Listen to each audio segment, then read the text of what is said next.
Hello ಗೆಳೆಯರೆ, ಲಾ ಎಕ್ಸಲೆನ್ಸ್ಗೆ ಸ್ವಾಗತ. ಈ ದಿನ ನಾವು ಏಪ್ರಿಲ್ 3, 2022 ಕನ್ನಡದಲ್ಲಿ ದಿ ಹಿಂದೂ ದಿನಪತ್ರಿಕೆಯನ್ನು ವಿಶ್ಲೇಷಣೆ ಮಾಡಲಿದ್ದೇವೆ. ಈ ದಿನದ quote: in a domestic government, unity and cooperation are essential requisites. Sardar Vallabhbhai Patel. ಇಲ್ಲೊಂದು ಪ್ರಮುಖವಾಗಿರ್ತಕ್ಕಂಥ ಕ್ವಶನ್ ಅನ್ನು ಕೇಳ್ತೀನಿ. ಬಾರ್ಡೋಲಿ ಸತ್ಯಾಗ್ರಹ ನಮ್ಮ ಇಂಡಿಯನ್ ನ್ಯಾಷನಲ್ ಮೂವ್ಮೆಂಟಲ್ಲಿ ತುಂಬ ಪ್ರಮುಖವಾದಂತಹ ಪಾತ್ರವನ್ನು ವಹಿಸುತ್ತೆ. 12 ಜೂನ್ 1928 ಸ್ಥಾಪನೆ ಆಗುತ್ತೆ. ಸೊ ಇದನ್ನು ನಡೆಸಿದವರು ಯಾರು, ಇದನ್ನು ಅಧ್ಯಕ್ಷತೆಯನ್ನು ವಹಿಸಿ ನಡೆಸಿದವರು ಯಾರು ಎನ್ನುವಂಥದ್ದನ್ನು ಕಾಮೆಂಟಲ್ಲಿ ತಿಳಿಸಿ. ಈ ದಿನದ ಪ್ರಿಲಿಮ್ಸ್ ಕ್ವಶನನ್ನು ನೋಡ್ಕೊಳ್ಳೋದಾದರೆ, a rapid increase in the rate of inflation is sometimes attributed to the base effect. Then what is base effect ಎನ್ನುವಂಥದ್ದು? ಇಲ್ಲಿ ಸರಿಯಾದ ಆನ್ಸರನ್ನು ಮಾತ್ರನೇ ಓದ್ಕೊಳ್ತೀನಿ, ಸರಿಯಾಗಿ ನೋಡ್ಕೊಳ್ಳಿ. It is the impact of price levels of previous year on the calculation of inflation rate ಎನ್ನುವಂಥದ್ದು ಕಂಪ್ಲೀಟಾಗಿ ಇದು ಸಂಬಂಧಪಟ್ಟಿರುವಂಥದ್ದು ಇನ್ಫ್ಲೇಷನ್ಗೆ, ರೈಟ್? ಸೊ ಇದನ್ನು ನಾವು ಕನ್ನಡದಲ್ಲಿ ಏನಂತ ಕರಿತೇವೆ? ಹಣದುಬ್ಬರ ಅಂತೇಳಿ ಕರಿತೇವೆ. ಸೊ ಹಣದುಬ್ಬರದಲ್ಲಿ ಬೇಸ್ ಎಫೆಕ್ಟ್ ಎನ್ನುವಂತಹ ಒಂದು ಟರ್ಮ್ ಬರುತ್ತೆ, ತುಂಬ ಪ್ರಮುಖವಾಗಿರುವಂಥದ್ದು. ಇದು ಪ್ರೀವಿಯಸ್ ಇಯರಿಗೆ ಸಂಬಂಧಪಟ್ಟಂತೆ ಲೆವೆಲನ್ನು ಕ್ಯಾಲ್ಕುಲೇಷನ್ ಮಾಡುವಂತಹ ಒಂದು ಟರ್ಮ್ ಆಗಿದೆ. ಮುಂದುವರಿದಂತೆ ಎರಡನೇ ಕ್ವಶನನ್ನು ನೋಡ್ಕೊಳ್ಳೋದಾದರೆ, a closed economy is an economy in which option ಈ ರೀತಿಯಾಗಿದೆ: the money supply is fully controlled, deficit financing takes place, only exports take place and neither exports nor imports take place ಎನ್ನುವಂಥದ್ದು. ಇಲ್ಲಿ ಸರಿಯಾದ ಆನ್ಸರ್ ಯಾವುದು ಅಂತ ನೋಡ್ಕೊಳ್ಳೋದಾದರೆ, so closed economy ಅಂದರೆ ಮುಕ್ತ ಆರ್ಥಿಕ ವ್ಯವಸ್ಥೆ ಅಂದರೆ ಆ ಒಂದು ದೇಶದಲ್ಲಿ ರಫ್ತು ಚಟುವಟಿಕೆ ಆಗಿರಲಿ ಅಥವಾ ಆಮದು ಚಟುವಟಿಕೆ ಆಗಿರಲಿ ಯಾವುದೂ ಕೂಡ ಇರುವುದಿಲ್ಲ. ಅಂತಹ ಒಂದು ಆರ್ಥಿಕ ವ್ಯವಸ್ಥೆಯನ್ನು ನಾವು ಕ್ಲೋಸ್ಡ್ ಎಕಾನಮಿ ಅಂತೇಳಿ ಕರಿತೇವೆ. Neither exports nor imports take place ಎನ್ನುವಂಥದ್ದು ಸರಿಯಾದ ಆನ್ಸರ್ ಇಲ್ಲಿ. ಈ ವಿಶ್ಲೇಷಣೆಯ ಕೊನೆಯ ಭಾಗದಲ್ಲಿ UPSCಗೆ ಸಂಬಂಧಪಟ್ಟಿರ್ತಕ್ಕಂಥ 2 MCQsಗಳನ್ನು ಕೇಳಿದ್ದೇನೆ. ದಯವಿಟ್ಟು ಅದಕ್ಕೆ ಸರಿಯಾದ ಆನ್ಸರನ್ನು ಕಾಮೆಂಟ್ ಮುಖಾಂತರವಾಗಿ ಕಾಮೆಂಟ್ ಮಾಡಿ ತಿಳಿಸಿ.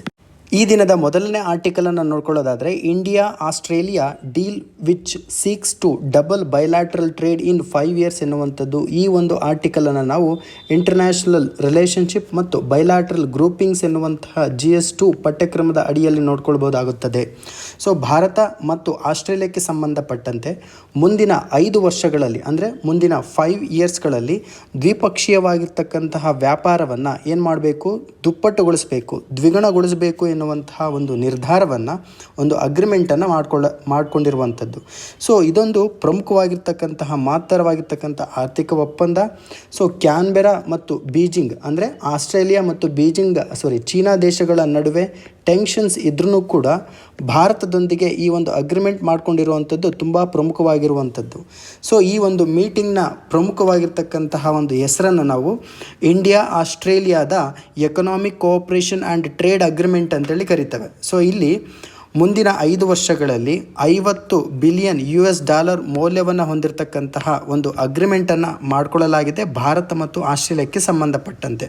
ಸೊ ಈ ಒಂದು ಅಗ್ರಿಮೆಂಟಿಗೆ ನಾವೇನಂತ ಕರಿತೇವೆ? India Australia's economic cooperation trade agreement ಅಂತೇಳಿ. ಸೊ ಇದನ್ನೇ ನಿಮಗೆ ಡೈರೆಕ್ಟಾಗಿ KPSC ಅಂತಹ ಪರೀಕ್ಷೆಗಳಲ್ಲಿ ಡೈರೆಕ್ಟಾಗಿ ಕೇಳ್ಬೋದು. ಸೊ ಭಾರತ ದೇಶದ ಪ್ರೈಮ್ ಮಿನಿಸ್ಟರ್ ಮತ್ತು ಆಸ್ಟ್ರೇಲಿಯಾದ ಕೌಂಟರ್ ಪಾರ್ಟ್ ಆಗಿರ್ತಕ್ಕಂಥ ಸ್ಕಾಟ್ ಮಾರಿಸನ್ ಅವರ ನಡುವೆ ಮುಂದಿನ 5 ವರ್ಷಗಳಲ್ಲಿ ಭಾರತ ಮತ್ತು ಆಸ್ಟ್ರೇಲಿಯಾದ ನಡುವೆ ಅಗ್ರಿಮೆಂಟನ್ನು ಮಾಡಿಕೊಳ್ಳೋದ್ರ ಮುಖಾಂತರ ದ್ವಿಪಕ್ಷೀಯವಾಗಿರ್ತಕ್ಕಂಥ ವ್ಯಾಪಾರವನ್ನು ಡಬಲ್ ಮಾಡಬೇಕು ಅಂದರೆ ಎಷ್ಟು ಮೊತ್ತದ್ದು? $50 ಬಿಲಿಯನ್ ಮೌಲ್ಯವನ್ನು ಅಷ್ಟು ಡಬಲ್ ಮಾಡಬೇಕು. ಯಾವ ಒಂದು ಯೋಜನೆಯ ಮುಖಾಂತರವಾಗಿ, ಅಗ್ರಿಮೆಂಟ್ನ ಮುಖಾಂತರವಾಗಿ ಅಂತ ಡೈರೆಕ್ಟಾಗಿ ಕ್ವಶನ್ ಕೇಳ್ತಾರೆ. So India Australia economic cooperation and trade agreement ಅಂತೇಳಿ ಕರಿತೇವೆ. ಸೊ ಈ ಒಂದು ಅಗ್ರಿಮೆಂಟ್ನ ಮುಖಾಂತರವಾಗಿ ಜನಗಳಾಗಿರ್ಬೋದು, ಗೂಡ್ಸ್ ಆ್ಯಂಡ್ ಸರ್ವಿಸಸ್ಗಳಾಗಿರ್ಬೋದು, ಭಾರತ ಮತ್ತು ಆಸ್ಟ್ರೇಲಿಯಾದ ನಡುವೆ ಈಸಾಗಿ ತುಂಬ ಸುಲಭವಾಗಿ ಟ್ರಾನ್ಸ್ಮಿಷನ್ ಆಗ್ಬೋದು ಅಥವಾ ಟ್ರೇಡ್ ಆಗ್ಬೋದು ಎನ್ನುವಂತಹ ಒಂದು ವಿಷಯವನ್ನು ಈ ಒಂದು ಆರ್ಟಿಕಲ್ನ ಮುಖಾಂತರವಾಗಿ ತಿಳ್ಕೊಳ್ಬೋದು. ಮುಂದುವರೆದಂತೆ ಭಾರತ ಮತ್ತು ಆಸ್ಟ್ರೇಲಿಯಾಗೆ ಸಂಬಂಧಪಟ್ಟಂತೆ ಈ ಒಂದು ದಶಕದಲ್ಲಿಯೇ ಭಾರತ ಮತ್ತು ಆಸ್ಟ್ರೇಲಿಯಾದ ನಡುವೆ ಆದಂತಹ ದ್ವಿಪಕ್ಷೀಯ ಒಂದು ರಿಲೇಷನ್ಶಿಪ್ಪಲ್ಲಿ, ದ್ವಿಪಕ್ಷೀಯ ಒಂದು ಅಗ್ರಿಮೆಂಟಲ್ಲಿ ಇದು ಪ್ರಮುಖವಾಗಿರುವಂತಹ ಒಂದು ಅಗ್ರಿಮೆಂಟ್ ಆಗಿದೆ, ಇಂಡಿಯಾ ಆಸ್ಟ್ರೇಲಿಯಾ ಎಕನಾಮಿಕ್ ಕೋಆಪರೇಷನ್ ಎನ್ನುವಂಥದ್ದು. ಸೊ ಇದರಿಂದಾಗಿ ನ್ಯೂ ಡೆಲ್ಲಿಗೆ ಉತ್ತಮವಾಗಿರ್ತಕ್ಕಂಥ ಅಡ್ವಾಂಟೇಜ್ ಸಿಗಲಿದೆ ಎನ್ನುವಂಥದ್ದನ್ನು ಈ ಒಂದು ಅಗ್ರಿಮೆಂಟ್ನ ಮುಖಾಂತರವಾಗಿ 10 ಲಕ್ಷ ಮೌಲ್ಯದ ಅಥವಾ 10 ಲಕ್ಷ ವ್ಯಾಲ್ಯೂಯನ್ನು ಹೊಂದಿರತಕ್ಕಂತಹ ಉದ್ಯೋಗವನ್ನು ಕ್ರಿಯೇಟ್ ಮಾಡ್ಬೋದು. ದ್ವಿಪಕ್ಷೀಯವಾಗಿರ್ತಕ್ಕಂತಹ ಈ ಒಂದು ಅಗ್ರಿಮೆಂಟಲ್ಲಿ, ಈ ಒಂದು ಟೈಸಲ್ಲಿ ಇದೊಂದು ವಾಟರ್ ಶೆಡ್ ಮೂವ್ಮೆಂಟ್, ಅಂದರೆ ಪರ್ವಕಾಲವಾಗಿರ್ತಕ್ಕಂತಹ ದ್ವಿಪಕ್ಷೀಯ ಮಾತುಕತೆ ಅಂತಲೇ ಹೇಳ್ತಿದ್ದಾರೆ. ಇದರೊಂದಿಗೆ ಸಪ್ಲೈ ಚೈನ್, ಅಂದರೆ ಸ್ಥಿತಿಸ್ಥಾಪಕವನ್ನು ಹೊಂದಿರತಕ್ಕಂತಹ ಒಂದು ಸಪ್ಲೈ ಚೈನನ್ನು ಅಥವಾ ನಾವು ಸಪ್ಲೈ ಚೈನ್ ಮ್ಯಾನೇಜ್ಮೆಂಟನ್ನು ಹೊಂದಬಹುದು ಈ ಒಂದು ಟ್ರೀಟಿಯ ಮುಖಾಂತರವಾಗಿ. ಇದಕ್ಕಿಂತ ಹೆಚ್ಚಾಗಿ ಇಂಡೋ ಪೆಸಿಫಿಕ್ ಎನ್ನುವಂತಹ ರೀಜನಲ್ಲಿ ನಾವು ಸ್ಟೆಬಿಲಿಟಿಯನ್ನು ಹೊಂದಬಹುದು ಅನ್ನುವಂಥದ್ದನ್ನು ಈ ಒಂದು ಆರ್ಟಿಕಲ್ನ ಮುಖಾಂತರವಾಗಿ ತಿಳ್ಕೊಳ್ಬೋದು. ಸೊ ಇದರೊಂದಿಗೆ ಭಾರತ ಮತ್ತು ಆಸ್ಟ್ರೇಲಿಯಾದ ನಡುವೆ ಈ ಒಂದು ಡೆವಲಪ್ಡ್ ಕಂಟ್ರೀಸ್, ಅಂದರೆ ಮುಂದುವರೆದಂತಹ ರಾಷ್ಟ್ರಗಳೊಂದಿಗೆ ಈ ರೀತಿಯಾಗಿರ್ತಕ್ಕಂಥ ಅಗ್ರಿಮೆಂಟನ್ನು ಹೊಂದಿರುವುದು ಇದೇ ಮೊದಲ ಬಾರಿಗೆ. ಅದು ಕೂಡ ಚೀನಾದ ಡಾಮಿನೆನ್ಸ್ ಇರುವಂತಹ ಪ್ರದೇಶದಲ್ಲಿಯೂ ಕೂಡ ಭಾರತದಂತಹ ರಾಷ್ಟ್ರ ಆಸ್ಟ್ರೇಲಿಯಾದೊಂದಿಗೆ ಈ ಒಂದು ಅಗ್ರಿಮೆಂಟ್ ಮಾಡಿಕೊಂಡಿರುವಂಥದ್ದು ತುಂಬ ಪ್ರಮುಖವಾಗಿರುವಂತಹ ಒಂದು ಮಾಹಿತಿ ಅಂತಲೇ ಕೂಡ ಹೇಳ್ಬೋದು. ಈ ಎಕನಾಮಿಕ್ ಕೋಆಪರೇಷನ್ ಮತ್ತು ಟ್ರೇಡ್ ಅಗ್ರಿಮೆಂಟ್ನ ಮುಖಾಂತರವಾಗಿ 4 ಪ್ರಮುಖವಾಗಿರ್ತಕ್ಕಂತಹ ಮಾಹಿತಿಯನ್ನು ನೀವು ಗಮನದಲ್ಲಿಟ್ಕೊಬೇಕು. ಸೊ ಆಸ್ಟ್ರೇಲಿಯಾದ ಪ್ರಮುಖವಾಗಿರ್ತಕ್ಕಂಥ ಬಿಸ್ನೆಸ್ ಮೈಂಡ್ಸ್ಗಳು ಅಥವಾ ಬಿಸ್ನೆಸ್ ಫರ್ಮ್ಸ್ಗಳಾಗಿರುವಂತಹ ಕಮ್ಯುನಿಕೇಷನ್, ಕನ್ಸ್ಟ್ರಕ್ಷನ್, ಇಂಜಿನಿಯರಿಂಗ್ ಸರ್ವಿಸಸ್ಗಳು ಈ ಒಂದು ಅಗ್ರಿಮೆಂಟ್ನ ಮುಖಾಂತರವಾಗಿ ಲಾಭವನ್ನು ಪಡೆದುಕೊಳ್ಳಲಿದ್ದಾವೆ. ಭಾರತೀಯ ಸ್ಟೂಡೆಂಟ್ಸ್ಗಳು ಅಥವಾ ಭಾರತೀಯ ವಿದ್ಯಾರ್ಥಿಗಳು ಆಸ್ಟ್ರೇಲಿಯಾಕ್ಕೆ ಹೋಗುವಂತಹ ಸಂದರ್ಭದಲ್ಲಿ ವರ್ಕಿಂಗ್ ವೀಸಾಸ್ಗಳನ್ನು 2 ವರ್ಷದಿಂದ 4 ವರ್ಷಕ್ಕೆ ಎಕ್ಸ್ಟೆಂಡ್ ಮಾಡುವಂಥದ್ದು. ಇದರೊಂದಿಗೆ ಫಾಸ್ಟ್ ಟ್ರ್ಯಾಕ್ ಮೋಡನ್ನು, ಅಂದರೆ ಪೇಟೆಂಟೆಡ್ ಜನರಿಕ್ ಮತ್ತು ಬಯೋಸಿಮಿಲರ್ ಮೆಡಿಸಿನ್ಸ್ಗಳಿಗೆ ಫಾಸ್ಟ್ ಟ್ರ್ಯಾಕ್ ಮೂಟೆಡ್ ಪೇಟೆಂಟನ್ನು ನೀಡುವಂಥದ್ದು. ಭಾರತೀಯ ಚೆಫ್ಸ್ಗಳು ಮತ್ತು ಯೋಗ ಟೀಚರ್ಸ್ಗಳಿಗೆ ಒಂದು ಕೋಟವನ್ನು ಕೊಡುವಂತಹ ಒಂದು ಪ್ರಾವಧಾನವನ್ನು ಈ ಎಕನಾಮಿಕ್ ಕೋಆಪರೇಷನ್ ಆ್ಯಂಡ್ ಟ್ರೇಡ್ ಅಗ್ರಿಮೆಂಟ್ನ ಮುಖಾಂತರವಾಗಿ ಭಾರತ ಮತ್ತು ಆಸ್ಟ್ರೇಲಿಯಾ ರಾಷ್ಟ್ರದ ಜನತೆಗಳು ಪಡ್ಕೊಳ್ಬೋದು. ಮುಂದಿನ ಹಂತದಲ್ಲಿ ಆಸ್ಟ್ರೇಲಿಯಾದ ಕೌಂಟರ್ ಪಾರ್ಟ್ ಆಗಿರ್ತಕ್ಕಂಥ ಮಾರಿಸನ್ ಅವರು ಈ ಒಂದು ಅಗ್ರಿಮೆಂಟ್ನ ಮುಖಾಂತರವಾಗಿ ಆಸ್ಟ್ರೇಲಿಯಾ ದೇಶದ ರೈತರು, ತಯಾರಕರು ಮತ್ತು ಉತ್ಪಾದಕರಿಗೆ ಮತ್ತು ಇತರೆ ವ್ಯಕ್ತಿಗಳಿಗೂ ಕೂಡ ಹೆಚ್ಚು ಪ್ರಮಾಣದ ಲಾಭವನ್ನು ಒದಗಿಸುತ್ತದೆ. ಇದರೊಂದಿಗೆ ಭಾರತದ ಎಕ್ಸ್ಪೋರ್ಟ್ಸ್, ಅಂದರೆ ಭಾರತ ದೇಶದ ರಫ್ತು ಆಸ್ಟ್ರೇಲಿಯಾ ದೇಶಕ್ಕೆ ಮಾಡುವಂತಹ ರಫ್ತಿನ ಪ್ರಮಾಣವೂ ಕೂಡ ರ್ಯಾಪಿಡ್ ಕ್ಲಿಪ್ಪಲ್ಲಿ ಎಕ್ಸ್ಟೆಂಡ್ ಆಗುವಂಥದ್ದು. ಇದರೊಂದಿಗೆ 96% ಇಂಡಿಯನ್ ಎಕ್ಸ್ಪೋರ್ಟ್ಸ್ಗಳನ್ನು ಸೆವೆರಲ್ ಲೇಬರ್ ಇಂಟೆನ್ಸಿವ್ ಇಂಡಸ್ಟ್ರೀಸ್ಗಳ ಮುಖಾಂತರವಾಗಿ ಝೀರೋ ಡ್ಯೂಟಿ ಆಕ್ಸೆಸ್ನ ಮುಖಾಂತರವಾಗಿ ಫೆಸಿಲಿಟೇಟನ್ನು ಮಾಡಲಾಗುತ್ತದೆ. ಸೊ ಇದರೊಂದಿಗೆ ಭಾರತ ಮತ್ತು ಆಸ್ಟ್ರೇಲಿಯಾದ ನಡುವೆ ರಫ್ತು ಎನ್ನುವಂತಹ ಒಂದು ಪ್ರೋಸೆಸ್ ಅಥವಾ ರಫ್ತು ಎನ್ನುವಂತಹ ಒಂದು ಕಾರ್ಯಚಟುವಟಿಕೆ ಈ ಒಂದು ಅಗ್ರಿಮೆಂಟ್ನ ಮುಖಾಂತರವಾಗಿ ಹೆಚ್ಚಾಗಲಿದ್ದು, ಮುಂದುವರೆದಂತೆ ಎಕ್ಸಾಮ್ ಪಾಯಿಂಟ್ ಆಫ್ ವ್ಯೂಗೆ ತುಂಬ ಪ್ರಮುಖವಾಗಿರ್ತಕ್ಕಂಥ 3 ಪಾಯಿಂಟ್ಸ್ಗಳನ್ನು ಹೇಳ್ತೀನಿ, ನೋಟ್ ಡೌನ್ ಮಾಡ್ಕೊಬೇಕಿಲ್ಲಿ. ಸೊ ಭಾರತದ ಒಟ್ಟು ಎಕ್ಸ್ಪೋರ್ಟ್ಸ್, ಅಂದರೆ ಭಾರತದ ಒಟ್ಟು ರಫ್ತು ವಿಷಯಕ್ಕೆ ಸಂಬಂಧಪಟ್ಟಂತೆ 2021 ಮತ್ತು 22ರ ಕರೆಂಟ್ ಫಿನಾನ್ಷಿಯಲ್ ಇಯರ್ನ ಪ್ರಕಾರವಾಗಿ $390 ಬಿಲಿಯನ್, ಓವರಾಲ್ $400 ಬಿಲಿಯನ್ ನಾವು ತಲುಪಿದ್ದೇವೆ ಎನ್ನುವಂಥ ವಿಷಯವನ್ನು ಕಾಮರ್ಸ್ ಆ್ಯಂಡ್ ಇಂಡಸ್ಟ್ರಿ ಮಿನಿಸ್ಟ್ರಿ, ಅಂದರೆ ವಾಣಿಜ್ಯ ಮತ್ತು ಕೈಗಾರಿಕೆ ಸಚಿವಾಲಯದ ಸಚಿವರಾಗಿರ್ತಕ್ಕಂಥ ಪಿಯೂಷ್ ಗೋಯಲ್ ಅವರು ತಿಳಿಯಪಡಿಸಿದ್ದಾರೆ. ಸೊ ಈ ಮೂಲಕ $400 ಬಿಲಿಯನ್ ಮೌಲ್ಯದ ಟೋಟಲ್ ಎಕ್ಸ್ಪೋರ್ಟ್ಸನ್ನು ಭಾರತ ದೇಶ ಮಾಡಿರುವಂಥದ್ದು. ಇದರೊಂದಿಗೆ ರೀಜನಲ್ ಎಕನಾಮಿಕ್ ಅಥವಾ ರೀಜನಲ್ ಕಾಂಪ್ರಹೆನ್ಸಿವ್ ಎಕನಾಮಿಕ್ ಪಾರ್ಟ್ನರ್ಶಿಪ್ನ ಒಂದು ನೆಗೋಷಿಯೇಷನಲ್ಲಿ ಆಸ್ಟ್ರೇಲಿಯಾ ದೇಶವೂ ಕೂಡ ಇದೆ. ಅದರೊಂದಿಗೆ ಭಾರತ ಇದಕ್ಕೆ ರೆಫ್ಯೂಸ್ ಮಾಡಿದೆ ಸೈನ್ ಹಾಕಿರುವುದಕ್ಕೆ ಎನ್ನುವಂಥದ್ದನ್ನು ನಾವು ತಿಳ್ಕೊಬೇಕು. ಇದರೊಂದಿಗೆ ಯಾವ ರೀತಿಯಾಗಿ ನಾವು ಆಸ್ಟ್ರೇಲಿಯಾ ದೇಶದೊಂದಿಗೆ ಮೀಟಿಂಗನ್ನು ಅಥವಾ ಅಗ್ರಿಮೆಂಟನ್ನು ಮಾಡ್ಕೊಂಡಿದ್ದೀವೋ ಅದೇ ರೀತಿಯಾಗಿ ಮುಂದುವರೆದ ದೇಶಗಳಾಗಿರ್ತಕ್ಕಂಥ UK, ಕೆನಡಾ ರಾಷ್ಟ್ರಗಳೊಂದಿಗೂ ಕೂಡ ಅಗ್ರಿಮೆಂಟನ್ನು ಮಾಡಿದ್ದೇವೆ. ಇದರೊಂದಿಗೆ ಇತ್ತೀಚೆಗಷ್ಟೇ ಯುನೈಟೆಡ್ ಅರಬ್ ಎಮಿರೇಟ್ಸ್ ಎನ್ನುವಂತಹ ದೇಶದೊಂದಿಗೂ ಕೂಡ ನಾವು ಈ ಒಂದು ಅಗ್ರಿಮೆಂಟನ್ನು ಮಾಡಿಕೊಂಡಿದ್ದೇವೆ.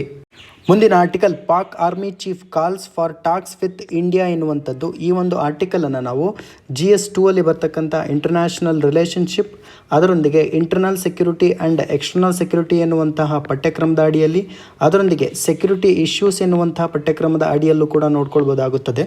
ಸೊ ಪಾಕಿಸ್ತಾನದ ಚೀಫ್ ಆಗಿರ್ತಕ್ಕಂಥ, ಅಂದರೆ ಆರ್ಮಿ ಚೀಫ್ ಆಗಿರ್ತಕ್ಕಂತಹ ಜನರಲ್ ಬಜ್ವಾ ಅವರು ಭಾರತದೊಂದಿಗೆ ಮಾತುಕತೆಯನ್ನು ಮಾಡುವುದಕ್ಕಾಗಿ ಮುಂದೆ ಬಂದಿದ್ದಾರೆ.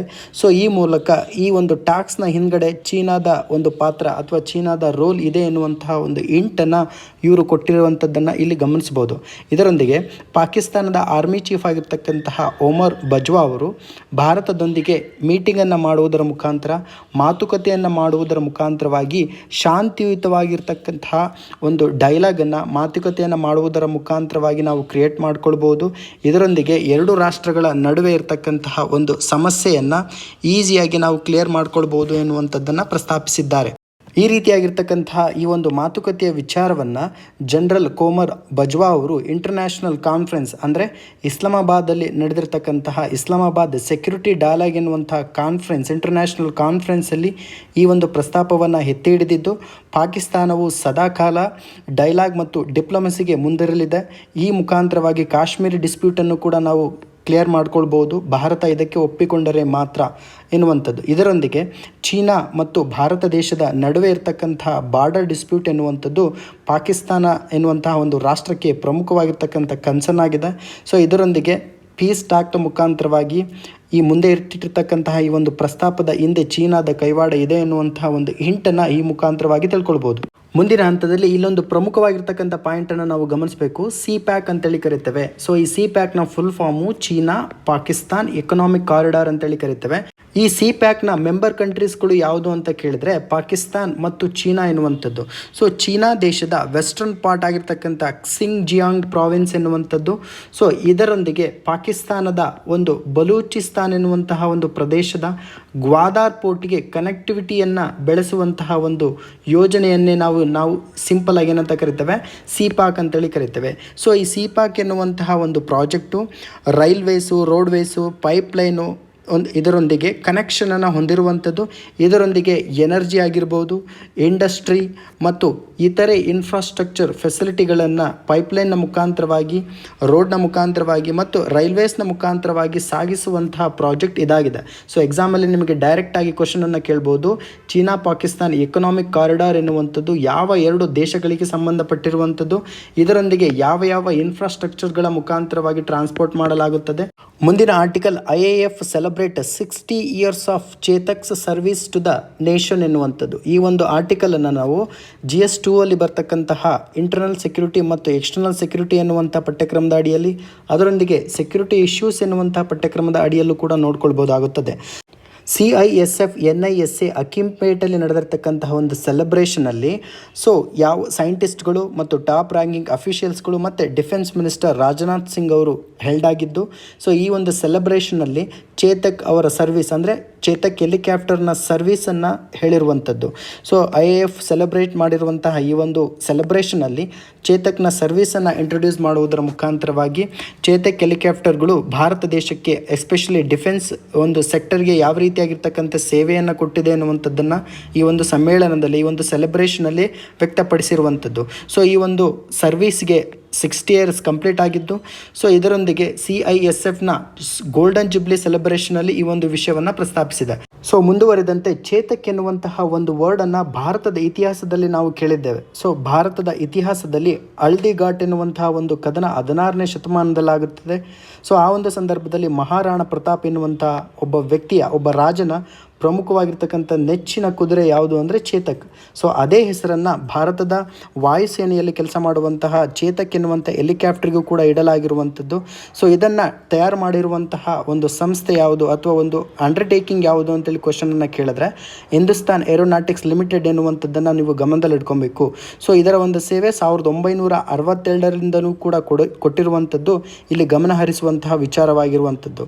ಸೊ ಇದೇ ಕ್ವಶನನ್ನು ನಿಮಗೆ KPSC ಮತ್ತು UPSCಯಲ್ಲಿ ಬಹುದಾದಂತಹ ಚಾನ್ಸಸ್ ಜಾಸ್ತಿ ಇದೆ.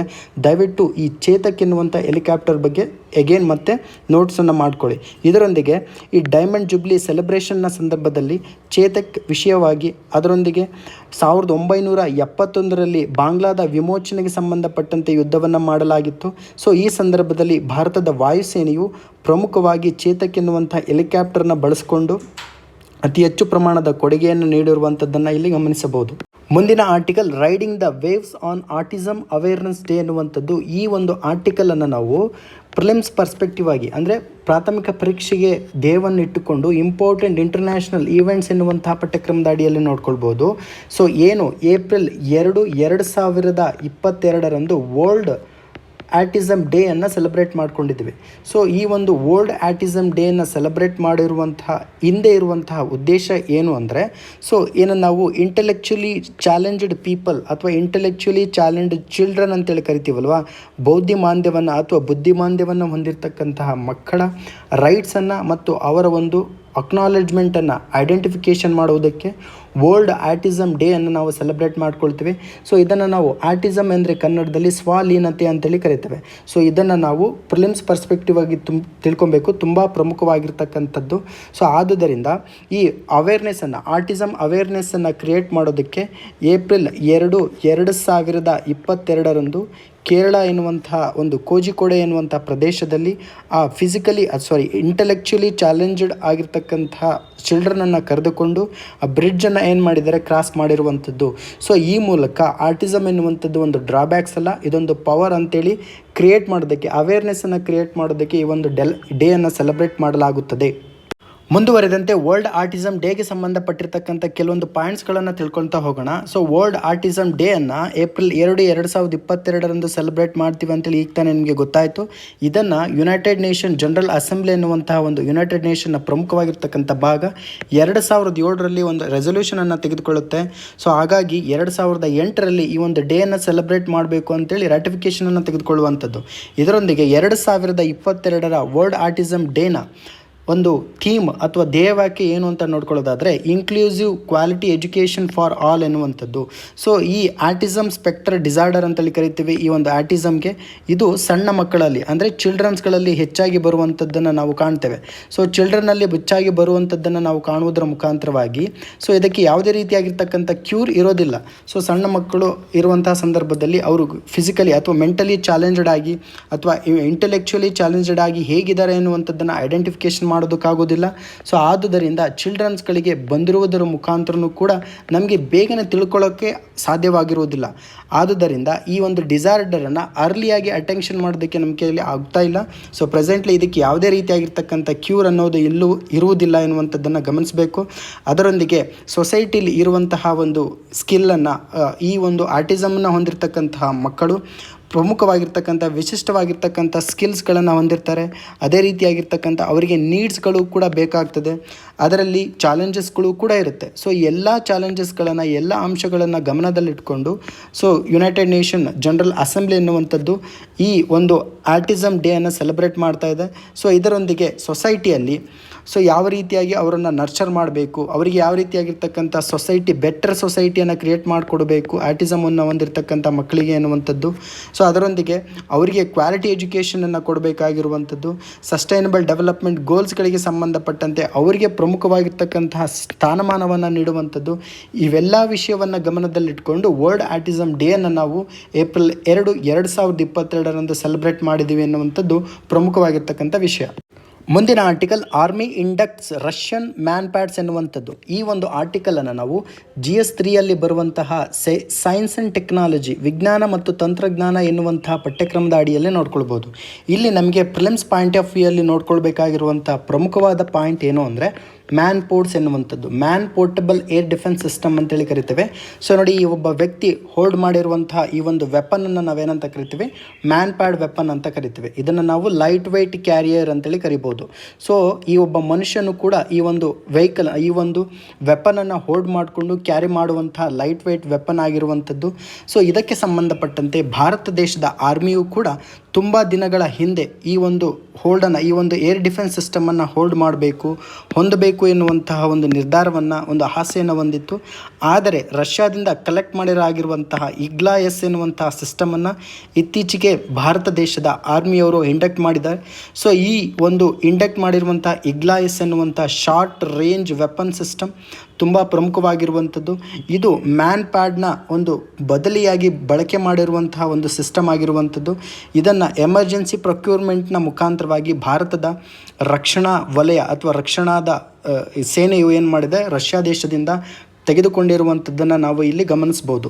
ಇದರೊಂದಿಗೆ IGLA-Sಗೆ ಸಂಬಂಧಪಟ್ಟಂತೆ ಅಥವಾ IGLA-S ಸಿಸ್ಟಮ್ಗೆ ಸಂಬಂಧಪಟ್ಟಂತೆ ಕೆಲವೊಂದು ಮಾಹಿತಿಯನ್ನು ನೋಡ್ಕೊಳ್ತಾ ಹೋಗೋಣ. So it is a very short range air defence system, ಅಂದರೆ VSHO RAD ಅಂತೇಳಿ ಕರಿತೇವೆ. Very short range air defence system ತುಂಬ ಪ್ರಮುಖವಾಗಿರುವಂತಹ ಈ ಒಂದು ಟರ್ಮನ್ನು ನೀವು ದಯವಿಟ್ಟು ನೋಟ್ ಡೌನ್ ಮಾಡ್ಕೊಳ್ಬೇಕು. IGLA-S ಸಿಸ್ಟಮ್ ಎನ್ನುವಂಥದ್ದು very short range air defence system ಅಂತೇಳಿ ಕರಿತೇವೆ. ಸೊ ಇದನ್ನು ನಾವು ಡಿಫೆನ್ಸ್ ಮಿನಿಸ್ಟ್ರಿ ರಿವ್ಯೂ ಆಗಿ ಇಟ್ಕೊಂಡಿದ್ವಿ. ಸೊ ಇದಾದ ನಂತರದಲ್ಲಿ ಭಾರತ ದೇಶದ ಒಂದು ಡಿಫೆನ್ಸ್ ವ್ಯವಸ್ಥೆಗೆ ಸರಿಯಾದ ಪ್ರಮಾಣದಲ್ಲಿ ಅನುಮೋದನೆಯನ್ನು ಮಾಡಿಕೊಳ್ಳುವುದರ ಮುಖಾಂತರ, ವೀಕ್ಷಣೆಯನ್ನು ಮಾಡಿಕೊಳ್ಳುವುದರ ಮುಖಾಂತರವಾಗಿ ಅಲ್ಟಿಮೇಟ್ ಆಗಿ ಹೊಂದಲಿದ್ದೇವೆ ಎನ್ನುವಂಥದ್ದನ್ನು ನೋಡ್ಕೊಳ್ಬೋದು. ಇದರೊಂದಿಗೆ ಈ ಒಂದು ಕಾಂಟ್ರಾಕ್ಟಿಗೆ ಡಿಸೆಂಬರ್ 2020ರಲ್ಲಿ ಸೈನ್ ಮಾಡಲಾಗಿರುವಂಥದ್ದು, ಡಿಸೆಂಬರ್ 2021 ಸಂದರ್ಭದಲ್ಲಿ ಡೆಲಿವರಿ ಮಾಡ್ತೀವಿ ಎನ್ನುವಂತಹ ಒಂದು ಕಾಂಟ್ರಾಕ್ಟಿಗೆ ಸೈನ್ ಮಾಡಲಾಗಿರುವಂಥದ್ದು. ಇದರೊಂದಿಗೆ 24 ಲಾಂಚರ್ಸ್ಗಳು, 216 ಮಿಸೈಲ್ಸ್ಗಳು, ಅದರೊಂದಿಗೆ ಟೆಸ್ಟಿಂಗ್ ಎಕ್ವಿಪ್ಮೆಂಟ್ಸ್ಗಳನ್ನು ಕೂಡ ಈ ಒಂದು ಅಗ್ರಿಮೆಂಟ್ನ ಮುಖಾಂತರವಾಗಿ ಮಾಡಲಾಗಿತ್ತು ಎನ್ನುವಂಥದ್ದನ್ನು ಈ ಒಂದು ಆರ್ಟಿಕಲ್ನ ಮುಖಾಂತರವಾಗಿ ನೋಡ್ಕೊಳ್ಬೋದು. ಸೊ ಇದರೊಂದಿಗೆ ಈ ಎಮರ್ಜೆನ್ಸಿ ಫಿನಾನ್ಷಿಯಲ್ ಪವರ್ಸ್ ಅಂದರೆ ಈ ವೈಸ್ ಚೀಫ್ಸ್ ಎಮರ್ಜೆನ್ಸಿ ಫಿನಾನ್ಷಿಯಲ್ ಪವರ್ಸ್ಗೆ ಸಂಬಂಧಪಟ್ಟಂತೆ ಈ ಒಂದು ಪ್ರೊಕ್ಯೂರ್ಮೆಂಟ್ಗೆ ಸಂಬಂಧಿಸಿದ ಒಂದು ವಿಷಯವನ್ನು ಬಾಲಾಕೋಟ್ ಏರ್ ಸ್ಟ್ರೈಕ್ ಆಯಿತು ಫೆಬ್ರವರಿ 2019 ಸಂದರ್ಭದಲ್ಲಿ. 2019 ಫೆಬ್ರವರಿಯ ಸಂದರ್ಭದಲ್ಲಿ ಬಾಲಾಕೋಟ್ ಏರ್ ಸ್ಟ್ರೈಕ್ ಆಯಿತು. ಸೊ ಈ ಸಂದರ್ಭದಲ್ಲಿ ಭಾರತ ದೇಶಕ್ಕೆ ಈ ರೀತಿಯಾಗಿರ್ತಕ್ಕಂಥ ವೆಪನ್ನ ಅವಶ್ಯಕತೆ ತುಂಬ ಇತ್ತು. ಸೊ ಅದಕ್ಕೋಸ್ಕರ ಭಾರತ ದೇಶದ ಡಿಫೆನ್ಸ್ ಮಿನಿಸ್ಟ್ರಿ ಏನು ಮಾಡಿದೆ, ಈ ಒಂದು IGLA-S ಎನ್ನುವಂತಹ ಸಿಸ್ಟಮನ್ನು ತೆಗೆದುಕೊಂಡಿರುವಂಥದ್ದು. ಸೊ ಇದರೊಂದಿಗೆ ಈಸ್ಟರ್ನ್ ಲಡಾಖ್ ಪ್ರದೇಶದಲ್ಲಿ ಈಗ ಆಲ್ರೆಡಿ ಸ್ಟ್ಯಾಂಡ್ ಆಫ್ ಕ್ರಿಯೇಟ್ ಆಗಿರುವಂಥದ್ದನ್ನು ನಾವು ಗಮನಿಸಿದ್ದೇವೆ ಮೇ 2020 ಸಂದರ್ಭದಲ್ಲಿ. ಸೊ ಭಾರತ ಮತ್ತು ಚೀನಾದ ನಡುವೆ ಸ್ಟ್ಯಾಂಡ್ ಆಫ್ ಅಥವಾ ಡೋಕ್ಲಾಮ್ ಸ್ಟ್ಯಾಂಡ್ ಆಫ್ ಅಥವಾ ಈ ಈಸ್ಟರ್ನ್ ತವಾಂಗ್ ವ್ಯಾಲಿಗೆ ಸಂಬಂಧಪಟ್ಟಿರುವಂಥದ್ದು, ಅದರೊಂದಿಗೆ ಲಡಾಖ್ನಲ್ಲಿರುವಂತಹ ವ್ಯಾಲೀಸ್ಗಳಿಗೆ ಫಿಂಗರ್ ವ್ಯಾಲೀಸ್ ಅಂತೇಳಿ ಕರಿತೇವೆ, ಆ ವ್ಯಾಲಿಯಲ್ಲಿ ಉಂಟಾಗಿರುವಂತಹ ಬಾರ್ಡರ್ ಡಿಸ್ಪ್ಯೂಟ್ ಆಗಿರ್ಬೋದು, ಇವೆಲ್ಲ ವಿಷಯವನ್ನು ಗಮನದಲ್ಲಿಟ್ಕೊಂಡು ಈ ಒಂದು ಮ್ಯಾನ್ಪೋರ್ಡನ್ನು ಡೆವಲಪ್ಮೆಂಟ್ ಮಾಡಿದೆ ನಮ್ಮ ಒಂದು ಸರ್ಕಾರ. ಇದರೊಂದಿಗೆ ಪ್ರೊಕ್ಯೂರ್ಮೆಂಟ್ ವೆಪನ್ ಸಿಸ್ಟಮ್ಸ್ ಅಂದರೆ 300 ಕೋಟಿ ಎಷ್ಟು ಮೌಲ್ಯವನ್ನು ಹೊಂದಿರತಕ್ಕಂತಹ ಪ್ರೊಕ್ಯೂರ್ಮೆಂಟ್ ವೆಪನ್ ಸಿಸ್ಟಮನ್ನು ಕೂಡ ನಾವು ಡೆವಲಪ್ಮೆಂಟ್ ಮಾಡ್ತಿದ್ವಿ. ಸೊ ಈಗ ತಾನೇ ಮಾತನಾಡಲಾಗಿರುವಂತಹ very short range air defence ಸಿಸ್ಟಮ್ಗೆ ಸಂಬಂಧಪಟ್ಟಂತೆ ಸ್ವಲ್ಪ ಪ್ರಮಾಣದ ಅಪ್ಡೇಟನ್ನು ಕಾಣಬೇಕು. ಏನಕ್ಕೆ ಅಪ್ಡೇಟನ್ನು ಕಾಣಬೇಕು ಅಂದರೆ, ಸೊ ಮ್ಯಾಕ್ಸಿಮಮ್ ರೇಂಜ್ 6 ಕಿಲೋಮೀಟರ್ ಇರಬೇಕು, ಅದರೊಂದಿಗೆ ಆಲ್ಟಿಟ್ಯೂಡ್ ಅಂದರೆ ಎತ್ತರ 3 ಕಿಲೋಮೀಟರ್ ಇರಬೇಕೆನ್ನುವಂಥದ್ದು. ಸೊ ಎಲ್ಲ ಕಾಲದಲ್ಲಿಯೂ ಅಂದರೆ ಎಲ್ಲ ವೆದರಲ್ಲಿಯೂ ಕೂಡ ಕೆಲಸ ಮಾಡುವಂಥದ್ದು ಎನ್ನುವಂತಹ ಒಂದು ಸಿಸ್ಟಮನ್ನು ಡೆವಲಪ್ಮೆಂಟ್ ಮಾಡಬೇಕಾಗಿರುವಂಥದ್ದು ಈಗಿರುವಂತಹ ತುರ್ತು ಎನ್ನುವಂಥದ್ದನ್ನು ನೋಡ್ಬೋದು. ಅದರೊಂದಿಗೆ ಎಕ್ಸಿಸ್ಟಿಂಗ್ IGLA ಸರ್ವಿಸಸ್ ಅಥವಾ IGLA ಸಿಸ್ಟಮ್ ಏನಿದೆಯಲ್ಲ ಇದಕ್ಕೆ ರೀಪ್ಲೇಸ್ಮೆಂಟನ್ನು ಕಾಣಲೇಬೇಕು. ಇದರೊಂದಿಗೆ ವಿ ಶೋ ರೋಡ್ಸ್ ಅಂತೇಳಿ ಏನು very short range air defence system ಅಂತೇಳಿ ಮಾತನಾಡ್ಕೊಂಡ್ರಲ್ವಾ. ಸೊ ಈ ಒಂದು ವ್ಯವಸ್ಥೆಗೆ ಸಂಬಂಧಪಟ್ಟಂತೆ ಅಪ್ಡೇಟನ್ನು ಕಾಣಬೇಕು ಎನ್ನುವಂಥದ್ದನ್ನು ಈ ಮೂಲಕ ನೋಡ್ಕೊಳ್ಬೋದಾಗಿದೆ. ಮುಂದಿನ article Nepal PM seeks steps to resolve border disputes ಎನ್ನುವಂಥದ್ದು. ಸೊ ಈ ಒಂದು ಆರ್ಟಿಕಲನ್ನು ನಾವು GS2 ಇರುವಂಥ ಇಂಟರ್ನ್ಯಾಷನಲ್ ರಿಲೇಷನ್ಶಿಪ್ ಎನ್ನುವಂತಹ ಒಂದು ಪಠ್ಯಕ್ರಮದ ಅಡಿಯಲ್ಲಿ ನೋಡ್ಕೊಳ್ಬೋದು. ಭಾರತ ಮತ್ತು ನೇಪಾಳ್ಗೆ ಸಂಬಂಧಪಟ್ಟಂತೆ ನ್ಯೂ ಡೆಲ್ಲಿಯಲ್ಲಿ ಬೈಲಾಟ್ರಲ್ ಟಾಕ್ಸ್ ನಡೆದಿರುವಂಥದ್ದು, ದ್ವಿಪಕ್ಷೀಯವಾಗಿರ್ತಕ್ಕಂಥ ಮಾತುಕತೆ ನಡೆದಿದೆ. ಇದರೊಂದಿಗೆ first cross border railway link ನೋಡಿ, ಇದು ತುಂಬ ಪ್ರಮುಖವಾಗಿರುವಂಥದ್ದು. ನಿಮಗೆ ಡೈರೆಕ್ಟ್ ಕ್ವಶನ್ ಇಲ್ಲೇ ಕೇಳ್ಬೋದು. First cross border railway link ಪ್ರಾಜೆಕ್ಟನ್ನು ಈ ಕೆಳಗಿನ ಯಾವ ದೇಶಗಳೊಂದಿಗೆ ಭಾರತ ದೇಶ ಇಂಪ್ಲಿಮೆಂಟ್ ಮಾಡಿದೆ ಎನ್ನುವಂಥದ್ದನ್ನು ಕೇಳ್ಬೋದು. ಸೊ ಇಲ್ಲಿ ಪ್ರಮುಖವಾಗಿರ್ತಕ್ಕಂಥ ಆನ್ಸರ್ ಯಾವುದು? ಭಾರತ ಮತ್ತು ನೇಪಾಳ್ ದೇಶಗಳಿಗೆ ಸಂಬಂಧಪಟ್ಟಂತೆ ಕ್ರಾಸ್ ಬಾರ್ಡರ್ ರೈಲ್ವೆ ಲಿಂಕನ್ನು ಡೆವಲಪ್ಮೆಂಟ್ ಮಾಡಲು ಮಾತುಕತೆಯನ್ನು ನಡೆಸಿದೆ ಭಾರತ ಸರ್ಕಾರ. ಸೊ ಇದರೊಂದಿಗೆ ಲಿಪುಲೇಕ್, ಲಿಪಿಯಾದೂರ ಮತ್ತು ಕಾಲಪಾನಿ ಎನ್ನುವಂಥ 3 ಪ್ರಮುಖವಾಗಿರ್ತಕ್ಕಂಥ ಪ್ರದೇಶಗಳು ನೇಪಾಳ ಮತ್ತು ಭಾರತ ದೇಶದ ಬಾರ್ಡ್ರಲ್ಲಿದೆ. ಸೊ ಈ 3 ಪ್ರದೇಶಗಳಿಗೆ ಸಂಬಂಧಪಟ್ಟಂತೆ ಭಾರತ ಮತ್ತು ನೇಪಾಳ ದೇಶಕ್ಕೆ ಸಂಬಂಧಪಟ್ಟಂತೆ ಸ್ವಲ್ಪ ಪ್ರಮಾಣದಲ್ಲಿ ಬಾರ್ಡರ್ ಡಿಸ್ಪ್ಯೂಟ್ ಇತ್ತು. ಸೊ ಇದನ್ನು ಸರಿಯಾದ ಪ್ರಮಾಣದಲ್ಲಿ ಅವಲೋಕನವನ್ನು ಮಾಡುವುದರ ಮುಖಾಂತರವಾಗಿ ಈ ಬೈಲಾಟ್ರಲ್ ಟ್ರ್ಯಾಕ್ಸ್ನ ಮುಖಾಂತರವಾಗಿ ಏನು ಮಾಡಿದೆ, ಈ ಒಂದು ಡಿಸ್ಪ್ಯೂಟನ್ನು ಕಡಿಮೆ ಮಾಡೋದಕ್ಕೆ ಅಥವಾ ಡಿಸ್ಪ್ಯೂಟನ್ನು ರಿಸಾಲ್ವ್ ಮಾಡೋದಕ್ಕೆ ಒಂದು ತಯಾರಿಯನ್ನು ನಡೆಸಿದೆ ಎನ್ನುವಂಥದ್ದನ್ನು ಈ ಮೂಲಕ ತಿಳಿಸ್ಕೊಳ್ಬೋದು. ಇದರೊಂದಿಗೆ framework agreement on international solar ಅಲಿಯನ್ಸ್ಗೆ ಸಂಬಂಧಪಟ್ಟಂತೆ 105ನೇ ಮೆಂಬರ್ ಕಂಟ್ರಿ ಯಾವುದು ಅಂತಲೂ ಕೂಡ ನಿಮಗೆ ಎಕ್ಸಾಮ್ಸಲ್ಲಿ ಕೇಳ್ಬೋದು. ಸೊ ಈ ಮೂಲಕ 105ನೇ ಮೆಂಬರ್ ಕಂಟ್ರಿ ಯಾವುದು ಅಂತ ಕೇಳಿದ್ರೆ Nepal is the right answer. ಇದರೊಂದಿಗೆ ಭಾರತ ಮತ್ತು ನೇಪಾಳನ ಮುಖಾಂತರವಾಗಿ ವೆರಿ ಗುಡ್ ರಿಲೇಷನ್ಶಿಪ್ಪನ್ನು ಇಂಟ್ರೊಡ್ಯೂಸ್ ಮಾಡೋದಕ್ಕೋಸ್ಕರ ಈ ಒಂದು ಬೈಲಾಟ್ರಲ್ ಟ್ಯಾಕ್ಸನ್ನು ಮಾಡಲಾಗಿದೆ ಎನ್ನುವಂಥದ್ದನ್ನು ಇದರೊಂದಿಗೆ ತಿಳ್ಕೊಳ್ಬೋದು. First cross border railway link ಪ್ರಾಜೆಕ್ಟನ್ನು 2 ದೇಶಗಳೊಂದಿಗೆ ಮಾಡಲಾಗಿರುವಂಥದ್ದು. ಸೊ ಇದರೊಂದಿಗೆ ಬೌಂಡರಿ ಇಶ್ಯೂ ಅಂದರೆ ಗಡಿ ಭಾಗದಲ್ಲಿರುವಂತಹ ಸಮಸ್ಯೆ, ಇದನ್ನು ಯಾವ ರೀತಿಯಾಗಿ ರಿಸಾಲ್ವ್ ಮಾಡಬೇಕು ಎನ್ನುವಂಥ ಒಂದು ವಿಷಯವನ್ನು ಗಮನದಲ್ಲಿಟ್ಕೊಂಡು ಶೇರ್ ಬಹದ್ದೂರ್ ದೇಬಾ ಇವರು ಪ್ರೈಮ್ ಮಿನಿಸ್ಟರ್ ಆಗಿರ್ತಕ್ಕಂಥವ್ರು, ಅಂದರೆ ನೇಪಾಳ ದೇಶದ ಪ್ರೈಮ್ ಮಿನಿಸ್ಟರ್ ಆಗಿರುವಂಥವರು, ಭಾರತದ ಪ್ರೈಮ್ ಮಿನಿಸ್ಟರ್ ಇಬ್ಬರ ನಡುವೆನೂ ಕೂಡ ಬಯಲಾಟ್ರಲ್ ಟಾಕ್ಸ್ ಆಗಿರುವಂಥದ್ದನ್ನು ಗಮನಿಸಬೇಕು. ಸೊ ಇದರೊಂದಿಗೆ ನೇಪಾಳದ ಲೀಡರ್ಶಿಪ್ಗೆ ಸಂಬಂಧಪಟ್ಟಂತೆ, ಈ ಕಾಲಪಾನಿ ಬೌಂಡರ್ ಇಶ್ಯೂಗೆ ಸಂಬಂಧಪಟ್ಟಂತೆ ಸರಿಯಾದ ಪ್ರಮಾಣದ ನಿಲುವನ್ನು ತೆಗೆದುಕೊಳ್ಬೇಕು ಎನ್ನುವಂಥದ್ದು ಈ ಒಂದು ಟಾಕ್ನ ಮುಖ್ಯ ಧೋರಣೆಯಾಗಿದೆ. ಸೊ ಕಾಲಪಾನಿ, ಲಿಪುಲೇಕ್ ಮತ್ತು ಲಿಪಿಯಾದುರ ಈ 3 ಪ್ರದೇಶಗಳಿಗೆ ಸಂಬಂಧಪಟ್ಟಂತೆ ಅಲ್ಲಿ ಯಾವ ಯಾವ ಪ್ರದೇಶಗಳಿದ್ದಾವೆ, ಅಲ್ಲಿ ಯಾವ ಯಾವ ನದಿಗಳಿದ್ದಾವೆ, ಸೊ ಭಾರತ ಮತ್ತು ನೇಪಾಳದ ಗಡಿಭಾಗದಲ್ಲಿರುವಂತಹ ವ್ಯಾಲೀಸ್ಗಳು ಯಾವುದಾದ್ರೂ ಇದೆಯಾ ಎನ್ನುವಂಥದ್ದನ್ನು ನೀವು ಮ್ಯಾಪ್ನ ಮುಖಾಂತರವಾಗಿ ನೋಡ್ಕೊಳ್ಬೇಕಾಗುತ್ತದೆ. ಸೊ ಇದರೊಂದಿಗೆ ಕಠ್ಮಾಂಡು ಎನ್ನುವಂಥದ್ದು ನೇಪಾಳದ ರಾಜಧಾನಿ ನಮಗೆಲ್ಲ ಗೊತ್ತಿದೆ. ಸೊ ಇದರೊಂದಿಗೆ political map of the country, ಅಂದರೆ ಆ ದೇಶದ ಪೊಲಿಟಿಕಲ್ ಮ್ಯಾಪನ್ನು ತಯಾರು ಮಾಡುವಂತಹ ಸಂದರ್ಭದಲ್ಲಿ ಈ 3 ಪ್ರದೇಶಗಳನ್ನು ಆ ದೇಶದ ಟೆರಿಟರಿಗೆ ಸಂಬಂಧಪಟ್ಟಿರುವಂಥದ್ದು ಎನ್ನುವಂಥದ್ದನ್ನು ಆ ಒಂದು ದೇಶ ತಯಾರು ಮಾಡಿರುವಂಥದ್ದು ನಮಗೆ ಸಮಸ್ಯೆಯಾಗಿ ಹುಟ್ಕೊಂಡಿರುವಂಥದ್ದು. ಮುಂದಿನ ಹಂತದಲ್ಲಿ ಯಾವುದೇ ಒಂದು ಅಗ್ರಿಕಲ್ಚರ್ ಆಕ್ಟಿವಿಟಿ ಮಾಡುವಂತಹ ಸಂದರ್ಭದಲ್ಲಿ ನಮಗೆ ನೀರು ಮತ್ತು ಫರ್ಟಿಲೈಸರ್ ತುಂಬ ಪ್ರಮುಖವಾಗಿರುವಂಥ ಪಾತ್ರವನ್ನು ವಹಿಸುತ್ತದೆ. ಸೊ ಆಗುವುದರಿಂದ ನೇಪಾಳ ಎನ್ನುವಂತಹ ರಾಷ್ಟ್ರದಲ್ಲಿ ಫರ್ಟಿಲೈಸರ್ ಶಾರ್ಟೇಜ್ ಕ್ರೈಸಿಸನ್ನು ಫೇಸ್ ಮಾಡ್ತಾ ಇತ್ತು. ಸೊ ಅದಕ್ಕೆ ಸಂಬಂಧಪಟ್ಟಂತೆ ಫೆಬ್ರವರಿ 28ರಂದು ನೇಪಾಲ್ ಪ್ಯಾನ್ ಇಂಡಿಯಾ ಅಗ್ರಿಮೆಂಟಿಗೆ ಸಂಬಂಧಪಟ್ಟಂತೆ, ಅಂದರೆ ನೇಪಾಲ್ ಇಂಡಿಯಾ ಅಗ್ರಿಮೆಂಟಿಗೆ ಸಂಬಂಧಿಸಿದಂತೆ ಒಂದು ಅಗ್ರಿಮೆಂಟನ್ನು ಮಾಡಿಕೊಳ್ಳುವುದರ ಮುಖಾಂತರ ಭಾರತ ದೇಶದಿಂದ ಫರ್ಟಿಲೈಸರ್ಸನ್ನು ನೇಪಾಳ ದೇಶಕ್ಕೆ ಕೊಡುತ್ತೇವೆ ಎನ್ನುವಂಥ ಅಗ್ರಿಮೆಂಟನ್ನು ಮಾಡ್ಕೊಳ್ಳಲಾಗಿತ್ತು. ಸೊ ಈ ಮುಖಾಂತರವಾಗಿ ಭಾರತ ದೇಶದಿಂದ G2G, ಅಂದರೆ ಫುಲ್ ಫಾರ್ಮ್ ಕರೆಕ್ಟಾಗಿ ನೆನ್ಪಿಡ್ಕೊಬೇಕು, ಗೌರ್ನಮೆಂಟ್ ಟು ಗೌರ್ನಮೆಂಟ್ ಅಂತೇಳಿ ಕರಿತೇವೆ. ಸೊ ತುಂಬ ಪ್ರಮುಖವಾಗಿರುವಂಥದ್ದು ಇದು, ನೀವು ಗಮನದಲ್ಲಿಟ್ಕೊಬೇಕು, G2G ಎನ್ನುವಂಥದ್ದು. ಸೊ ಈ ಗೌರ್ನಮೆಂಟ್ ಟು ಗೌರ್ನಮೆಂಟ್ ಅಗ್ರಿಮೆಂಟ್ನ ಮುಖಾಂತರವಾಗಿ ಭಾರತ ದೇಶ ನೇಪಾಳ ದೇಶಕ್ಕೆ ಫರ್ಟಿಲೈಸರ್ಗಳನ್ನು ಸಪ್ಲೈ ಮಾಡಿರುವಂಥದ್ದು ಎಷ್ಟು ಪ್ರಮಾಣದಲ್ಲಿ 2,10,000 ಮೆಟ್ರಿಕ್ ಟನ್ಗೆ ಸಂಬಂಧಪಟ್ಟಂತೆ. ಮುಂದಿನ ಆರ್ಟಿಕಲ್ ನ್ಯೂ ಕ್ರಿಮಿನಲ್ ಬಿಲ್ ಎನ್ನುವಂಥದ್ದು. ಈ ಒಂದು ಆರ್ಟಿಕಲನ್ನು ನಾವು GS2 ಅಲ್ಲಿ ಬರುವಂತಹ ಗೌರ್ನಮೆಂಟ್ ಪಾಲಿಸೀಸ್ ಎನ್ನುವಂತಹ ಪಠ್ಯಕ್ರಮದ ಅಡಿಯಲ್ಲಿ ನೋಡ್ಕೊಳ್ಬೋದು. ಸೊ ಇದು ಪ್ರಮುಖವಾಗಿರ್ತಕ್ಕಂತಹ ಒಂದು ಪಾಯಿಂಟ್ ಆಗಿದೆ. ಸೊ ಈ ಒಂದು ಕ್ರಿಮಿನಲ್ ಬಿಲ್ಗೆ ಸಂಬಂಧಪಟ್ಟಂತೆ ನಾವು ಕ್ರಿಮಿನಲ್ ಪ್ರೊಸೀಜರ್ ಐಡೆಂಟಿಫಿಕೇಷನ್ ಬಿಲ್ 2022 ಎನ್ನುವಂಥದ್ದನ್ನು ಗಮನದಲ್ಲಿಟ್ಕೊಬೇಕು. ಸೊ ಇದಕ್ಕೆ ಸಂಬಂಧಪಟ್ಟಂತೆ ರೀಸೆಂಟಾಗಿ ಲೋಕಸಭಾದಲ್ಲಿ ಒಂದು ಬಿಲ್ಲನ್ನು ಹೊರಡಿಸಲಾಗಿತ್ತು. ಸೊ ಈ ಒಂದು ಬಿಲ್ನ ಮುಖಾಂತರವಾಗಿ ಭಾರತ ದೇಶದಲ್ಲಿ ಕ್ರಿಮಿನಲ್ ಜಸ್ಟಿಸ್ ಸಿಸ್ಟಮನ್ನು ನಾವೇನು ಮಾಡಬೇಕು, ಹ್ಯಾಂಡಲ್ ಮಾಡಬೇಕು ಎನ್ನುವಂಥದ್ದು. ಸೊ ಇದರ ಒಂದು ಆಧಾರದಲ್ಲಿ ಕ್ರಿಮಿನಲ್ ಜಸ್ಟಿಸ್ ಸಿಸ್ಟಮ್, ಅಂದರೆ ಅಪರಾಧ ನ್ಯಾಯ ವ್ಯವಸ್ಥೆಯನ್ನು ರೆಗ್ಯುಲೇಟ್ ಮಾಡಬೇಕು, ನಿಯಂತ್ರಣ ಮಾಡಬೇಕು ಎನ್ನುವಂಥ ವಿಷಯವನ್ನು ಗಮನದಲ್ಲಿಟ್ಕೊಂಡು ಈ ಒಂದು ಬಿಲ್ಲನ್ನು ಇಂಟ್ರೊಡ್ಯೂಸ್ ಮಾಡಲಾಗಿರುವಂಥದ್ದು. ಸೊ ಇದರ ಮುಖಾಂತರವಾಗಿ ಭಾರತ ದೇಶದಲ್ಲಿ ಕ್ರಿಮಿನಲ್ ಜಸ್ಟಿಸನ್ನು ಎವಾಲ್ವ್ ಮಾಡಬೇಕು ಎನ್ನುವಂಥದ್ದು. ಸೊ ಈಗಾಗಲೇ ನಮಗೆ ಗೊತ್ತಿದೆ, ಇಂಡಿಯನ್ ಪೆನಲ್ ಕೋಡನ್ನು ಆಲ್ರೆಡಿ ಇಂಟ್ರೊಡ್ಯೂಸ್ ಮಾಡಿದ್ವಿ, ಇಂಡಿಯನ್ ಎವಿಡೆನ್ಸ್ ಆ್ಯಕ್ಟನ್ನು ಇಂಟ್ರೊಡ್ಯೂಸ್ ಮಾಡಿದ್ವಿ, CRPC ಅಂದರೆ ಕ್ರಿಮಿನಲ್ ಪ್ರೊಸೀಜರ್ ಕೋಡನ್ನು ಕೂಡ ನಾವು ಇಂಟ್ರೊಡ್ಯೂಸ್ ಮಾಡಿದ್ವಿ. ಸೊ ಅದರೊಂದಿಗೂ ಕೂಡ ಈ ಜಸ್ಟಿಸ್ ವ್ಯವಸ್ಥೆಯನ್ನು ಇಂಟ್ರೊಡ್ಯೂಸ್ ಮಾಡೋದಕ್ಕೆ, ಸ್ಟ್ರಾಂಗರ್ ಮಾಡೋದಕ್ಕೆ ಬಿಲ್ಲನ್ನು ಇಂಟ್ರೊಡ್ಯೂಸ್ ಮಾಡಿರುವಂಥದ್ದು.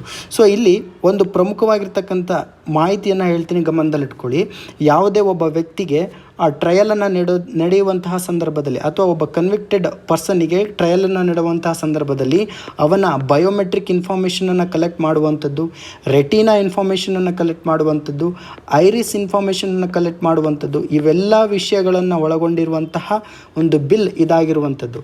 ಈ ಬಿಲ್ಗೆ ಸಂಬಂಧಪಟ್ಟಿರ್ತಕ್ಕಂಥ ಮಾಹಿತಿಗಳನ್ನು ನೋಡ್ಕೊಳ್ತಾ ಹೋಗೋದಾದರೆ, ಅರೆಸ್ಟ್ ಅಥವಾ ಡಿಟೈನ್ ಮಾಡಿರುವಂತಹ ವ್ಯಕ್ತಿಯ ಕಂಪ್ಲೀಟ್ ಇನ್ಫಾರ್ಮೇಷನನ್ನು, ಅಂದರೆ ಪೊಲೀಸ್ ಮತ್ತು ಪ್ರಿಸನ್ ಅಥಾರಿಟಿಗಳು ಆ ಒಂದು ವ್ಯಕ್ತಿಯ ಐರಿಸ್ ಸ್ಕ್ಯಾನ್ ಆಗಿರ್ಬೋದು, ಅಥವಾ ಅವರಿಗೆ ಸಂಬಂಧಪಟ್ಟಿರುವಂಥ ಬಯೋಲಾಜಿಕಲ್ ಸ್ಯಾಂಪಲ್ಸ್ಗಳಾಗಿರ್ಬೋದು, ರೆಟಿನಾ ಮತ್ತು ಐರಿಸ್ ಸ್ಕ್ಯಾನ್ಸ್ಗಳು, ಈ ಎಲ್ಲ ವಿಷಯಗಳನ್ನು ಪೊಲೀಸ್ ಮತ್ತು ಪ್ರಿಸನ್ ಅಥಾರಿಟಿಗಳು ಕಲೆಕ್ಟ್ ಮಾಡ್ಬೋದು, ಸ್ಟೋರ್ ಮಾಡ್ಬೋದು, ಮತ್ತು ಅದನ್ನು ಅನಲೈಸ್ ಮಾಡೋದಕ್ಕೂ ಕೂಡ ಬಳಸ್ಕೊಳ್ಬೋದು ಎನ್ನುವಂಥದ್ದು ಕಂಪ್ಲೀಟಾಗಿ ಈ ಒಂದು ಬಿಲ್ ಹೊಂದಿರುವಂಥ ಮಾಹಿತಿ. ಇದರೊಂದಿಗೆ ಸೊ ಇಲ್ಲಿರುವಂತಹ ಫಂಡಮೆಂಟಲ್ ರೈಟ್ ಟು ಪ್ರೈವಸಿ, ಅಂದರೆ ಪಾರ್ಟ್ ಆಫ್ ದ ಫಂಡಮೆಂಟಲ್ ಅಂತೇಳಿ ಕರಿತೇವೆ, ರೈಟ್ ಟು ಪ್ರೈವಸಿ ಅಂತ ಕರಿತೀವಲ್ವ, ಆ ಒಂದು ಪ್ರೈವಸಿಯ ಒಂದು ರೈಟ್ ಏನಾಗ್ತಾ ಹೋಗ್ತಿದೆ, ವೈಲೇಷನ್ ಆಗ್ತಾ ಹೋಗ್ತಿದೆ ಎನ್ನುವಂಥದ್ದನ್ನು ನೋಡ್ಬೋದು. ಇದರೊಂದಿಗೆ ಬಿಲ್ ಏನು ಮಾಡ್ತಿದೆ, ಐಡೆಂಟಿಫಿಕೇಷನ್ ಆಫ್ ಪ್ರಿಸರ್ಸ್ ಆ್ಯಕ್ಟ್ 1920, ಅಂದರೆ ಅಪರಾಧಿಗಳನ್ನು ಗುರುತಿಸುವಂತಹ ಕಾಯ್ದೆ 1920 ಪ್ರಕಾರವಾಗಿ ರಿಪೀಲನ್ನು ಮಾಡುವುದರ ಮುಖಾಂತರ ಈ ಒಂದು ಹೊಸ ಬಿಲ್ಲನ್ನು ಕ್ರಿಯೇಟ್ ಮಾಡಿರುವಂಥದ್ದು. ಇದು 100 ವರ್ಷಗಳ ಹಿಂದೆ ಇಂಟ್ರೊಡ್ಯೂಸ್ ಮಾಡಿರುವಂಥ ಬಿಲ್ ಇದಾಗಿದ್ದು, ಇದಕ್ಕೆ ಅಪ್ಡೇಷನ್ನ ಮುಖಾಂತರವಾಗಿ ಕ್ರಿಮಿನಲ್ ಪ್ರೊಸೀಜರ್ ಐಡೆಂಟಿಫಿಕೇಷನ್ ಬಿಲ್ಲನ್ನು ಇಂಟ್ರೊಡ್ಯೂಸ್ ಮಾಡಿರುವಂಥದ್ದು ಈ ಆರ್ಟಿಕಲ್ನ ಮುಖಾಂತರವಾಗಿ ತಿಳಿಯುವಂತಹ ವಿಷಯವಾಗಿದೆ. ಮುಂದಿನ article, as a war depletes wheat granaries across the world. India looks to fill the void ಎನ್ನುವಂಥದ್ದು ಈ ಒಂದು ಆರ್ಟಿಕಲನ್ನು ನಾವು ಇಂಡಿಯನ್ ಎಕಾನಮಿ ಎನ್ನುವಂಥ ಪಠ್ಯಕ್ರಮದ ಅಡಿಯಲ್ಲಿ, ಇಂಟರ್ನ್ಯಾಷನಲ್ ಟ್ರೇಡ್ ಎನ್ನುವಂತಹ ಒಂದು ವಿಷಯದ ಅಡಿಯಲ್ಲಿ GS3 ಪಠ್ಯದ ಅಡಿಯಲ್ಲಿ ನೋಡ್ಕೊಳ್ಬೋದು.